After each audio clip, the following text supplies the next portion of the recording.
So, hey NateJonCue crew, hey NateJonCue gang. This is me and Dee Dee. She's introduced to the chat. So we were just having this little chat about this conversation. And if you watched the other video I just posted on the video, y'all saw the NateJonCue communications about how you're a ball on God's pool table stick, and He can guide you to the right one, but you have to be over a certain age. I would say, because until you've taken care of certain responsibilities and trusted God to help you take care of those responsibilities, like it can be challenging to provide. Plus, in our particular state, there's certain laws about like how you're not supposed to have marital relationships until you're over like 18, something like that. As over far 20. as I'm aware, she says 20. I say 18. 18 is still a teenager.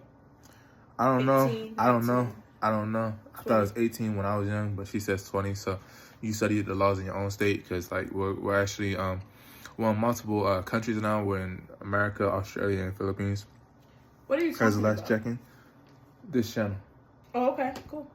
So I just wanted to create this discussion between y'all and us, and I just want to say, like, for me, I feel like, because originally I was open to the one conversation. I put this book that my mom had about the one conversation and all that type of stuff, but I just feel like I feel like she's my one. I'm putting this on the channel right now. I trusted on cue mindset, and I feel like God guided me in every step of the way, and even when we were falling, kiltering, and we had our little challenges, I felt like God helped us to stick together and find one another again in the tough time periods, and find myself and find my path and find who I was supposed to be. Oh, okay. And I'm grateful about that.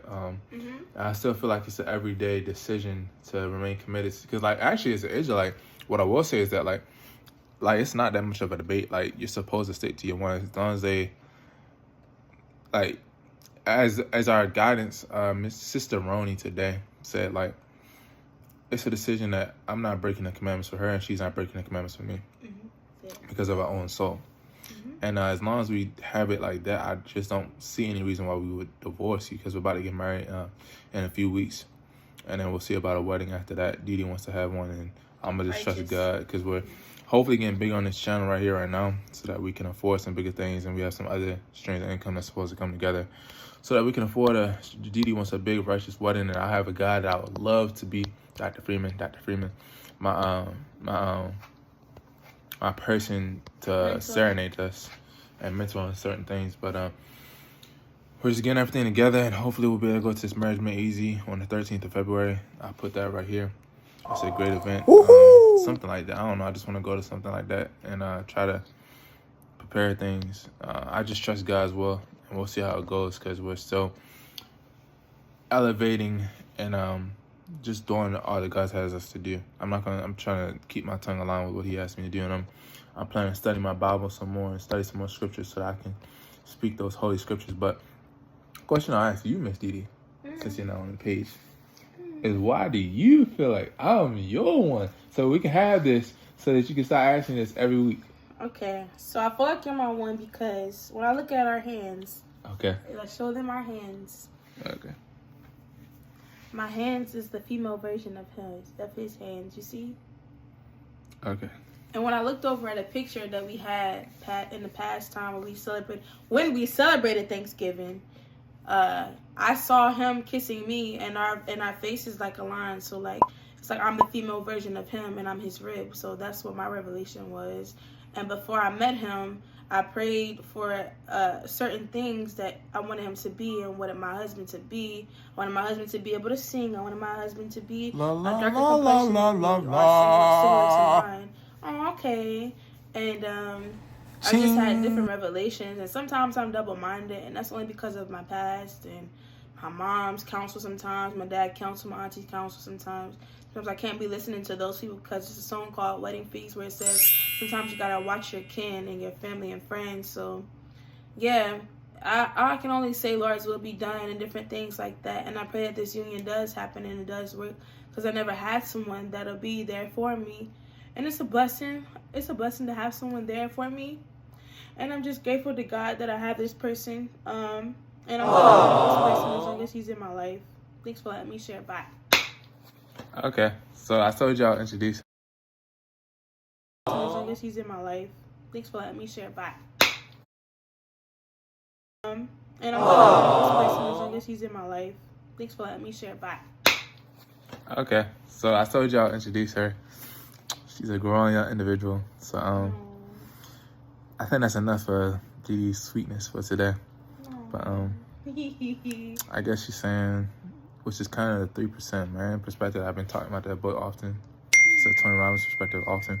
You kind of have to create a list of the things that you're looking for in a woman.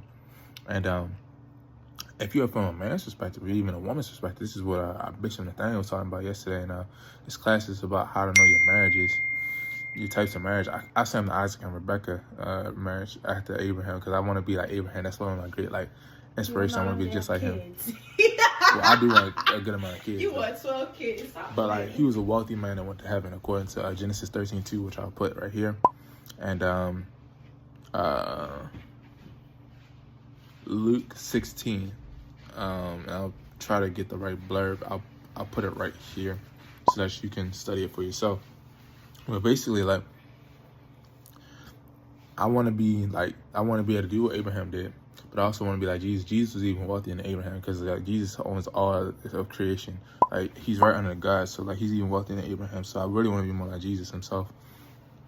And it's not just about wealth. It's just that there's certain things I want to do in the world. I said space.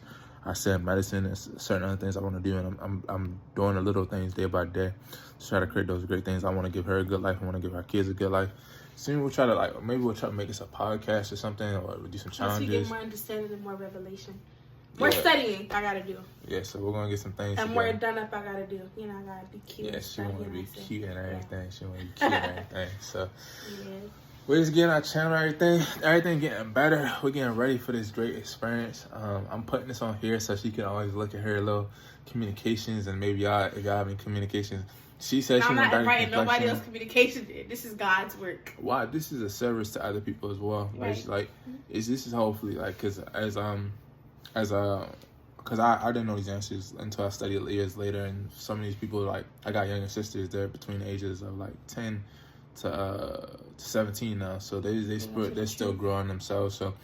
And then there's other people who I've been watching the demographics and all these different things. There's other people from various age ranges. Maybe they're looking for those answers themselves. I got friends in different capacities. So we're just trying to create some value while we're here.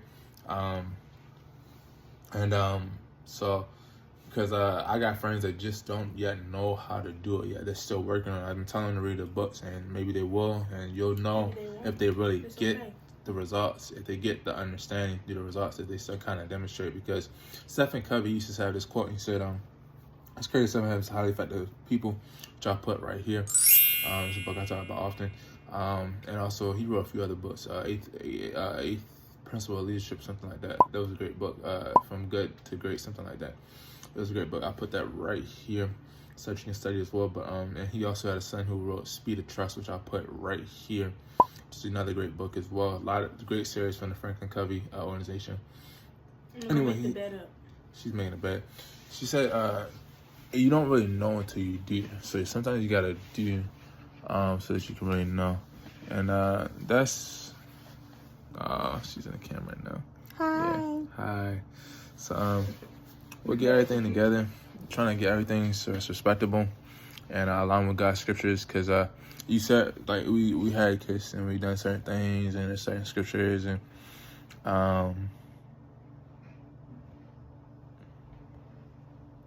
some of it's biblically aligned according to some of what I've heard from leaders that I had at the time, and some of it is a little bit more biblically debatable according to other leaders that we have in our truth. So we're earnestly pressing towards our wedding date so that we are honoring God with more integrity and respect, even as she's growing herself. So that's we're getting all the finances together. I'll put a website below. This is what Pastor David mentioned. If you're just trying to get the underlying, because Pastor David said he has a yours, mine's, ours clause, prenup for his, and that's the creator of our finance organization, the agency, which I'm still debatably. There's certain policies about that communication. Anyway, But he said he has one for his relationship. I'll see if I can put that video. I'll see if I can find it below. I'll put that in the description below. But I found a site that can help people to like stop playing around with their relationship, because Trump says after 5 years you're officially married, but the Bible, and I said this to my man, one of my best friends. I won't put his name on this one because it's more of a private discussion. But according to I think it's like Exodus 22. I had to find it again. I think it's Exodus 22:9. I put that like right here. It says that if you lay with the wife, you are supposed to pay the bride's price to actually get married with them. So like, if you're having sex, you're supposed to be getting married. That was the understanding I had before me and Dee got into a serious relationship. But after that understanding, I saw sex so differently. It's not like the gamified version that we had seen in the 90s and 2000s, and some people still do with like, how many bodies can I get? I never really saw it like that, because that's fornication. That can get you struck, get you diseases, get you effed up, get you so many problems with the Lord. It's supposed to be a step that one considers very seriously when they're considering who they're going to be with potentially for the rest of their life. So once I gained that understanding, I really said like, I wanted a wife before a sex partner, and I would take it very cautiously, because some dudes, they think they want so much sex because of all the porn and all the different things and all the Instagrams and all the music they be listening to and all da da da da da da da da da da. But bro, it's good. But like, the partnership was better. Yeah. Like when I first had sex for the first time, it wasn't like, it was different than what I expected. I said like, we did all this, I finally had sex, and I'm sitting here like, oh, it's kind of good. It was kind of good. Okay. That's kind of good. It's kind of nice. Okay. It's kind of good. Had to explore it myself a little bit more. Yeah. To really begin to enjoy it. But what I will say is, having the same partner that I'm really about to get married to, and trusting God throughout the process, which is an NateJonCue process, it was much better. And I'll say honestly, I'm not sure. Ask your ministers and your spiritual leaders the best way to do this, because I was told that any woman that you lay with is your wife at like 24, 23 years old. So once I came to understand, some of y'all, like, y'all gonna get the understanding way younger. Like Ann Cooking and Erica B, like, they're a solid couple. I think they should really just tie the knot and go farther, like what they've been putting on their YouTube page. Some of it's a different story. You got a different path. You got to trust the Lord with your life, because He got the advice for you. Yeah. But like, as young men who may be watching this, like, you don't have to rush. You don't have to rush into anything. Build stupidly. You don't have to build stupidly. Okay. You gonna want to sow your oats as soon as you possibly can, but you gotta. I'll put another video, Miles Monroe video below, about like the 5 things a man needs before a wife, which I showed to her the first day we ever met.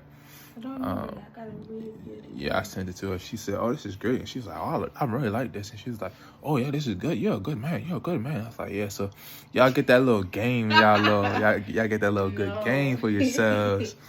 You might be able to attract more of the type of quality woman you want and the type of relationship you want. Because going back to the 3% Man book, what it says is that you have to write that list about what you want in a woman, or a partner if you're a man, or a woman. I primarily counsel men, but I have sisters, so I've counseled a lot of different people throughout time. So like, you have to, the book says you have to get, and we will talk about that book ourselves, we'll read it ourselves again, but basically you have to get a list about what you want in a woman or a spouse or significant other, and then you have to become the type of person that will attract that type of person, the type of person. So you can't, like, I went to the gym a lot. When I first met her, I had like an 8-pack. I'll see if I can put a picture right here. Of your 8-pack? Of my 8-pack. You're not about to show people your body. Come on. What? That was like military training and everything. So, I thought it was about being a fitness model or whatever. So like, you can't be the type of person that you say you want a gym body, but you don't go to the gym. Say that, yeah. Can't be the type of person that says you want a well-educated person, but you don't read. Yeah. Can't be the type of person that says you want a funny person, but you never study how to be funny. Can't be the type of person who says you want great conversations with your spouse, but you just argue and you kind of bitter and you haven't studied relationships. Like the book's Crucial Conversation, which I'll put once again right here. I put this book. I would put certain books and certain content throughout our page often, but this is a now 15-minute video, so I think this is a good amount of contribution. If there's any particular topic, please remember to like, comment, and subscribe. Share. Like, follow our page. We're trying to get monetized soon. There's people who got monetized in about 10 days. I'm going to try to do what we can do. The sooner we get monetized, the better content we can create for you all. Better topics. Maybe we can get some guests in here. I got some good guests from across the world. I got some people 100,000 on TikTok. I got maybe we can start getting some of our counselors from IUIC on this particular page so they can give us some good advice. That's Dee's excited about that. I'm sorry. Yeah, she's excited. So we're trying to get y'all some good stuff, but like we had to invest in people. We had to sow in people. We had to get that type of great culture, and we got a place gratefully that's provided for through annuities and God's provisions. And we want to create a lot of great culture and contribution for each you all. It's like community, world, men, women, children, the world. We're trying to be a light in this world. The Bible commands us to be a light that cuts through the darkness, John 1:5. So that's what we plan to be. So thank you for following us. Dee, is there anything else you want to say? No, just love yourself and love God. All praises. That's it. Love yourself, love God. Yeah. NateJonCue crew. Remember, blessed be a blessing. It's better to be a blessing. Remember, both are better. And consistently, both are better. Remember, more life, abundant life, breathe is all I can say. More life, abundant life, breathe is her business. My dad's. Her and her dad's business. Yeah. So we got a lot of business coming up. But yeah, remember, blessed be a blessing, better be a blessing. Remember, both are better and consistently, both are better. And we are out. Bye. Thank you. Bye-bye.